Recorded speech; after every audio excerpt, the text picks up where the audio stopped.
আমরা এখানে ডিওএল স্টার্টার আগে দেখেছি আগের দিন এবং বোঝার চেষ্টা করেছি।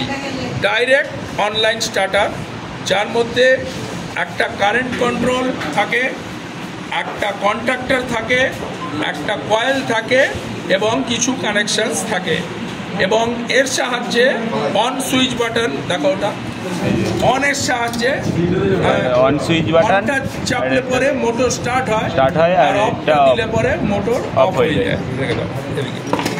তো এবারে আমরা এই 3 ফেজ লাইন যেটা সাপ্লাই আসে সেটা এই স্টার্টারের মাধ্যমে মোটরে যায়। তো একদিক থেকে আরেক দিকে যেতে গেলে কন্টিনিউটি শো করবে। তো আমি কয়েলে পাওয়ার দিয়ে দেখছি যে কন্টিনিউটি দেখায় কিনা 3টে ফেজে। তো দেখা যাচ্ছে যে আসছে, এটাতেও আসছে এবং তৃতীয়টাতে এটাতেও আসছে। অর্থাৎ 3 ফেজ লাইন সাপ্লাই থেকে চলে যাচ্ছে কিসে, মোটরে চলে যাচ্ছে যখন এটা অন হবে।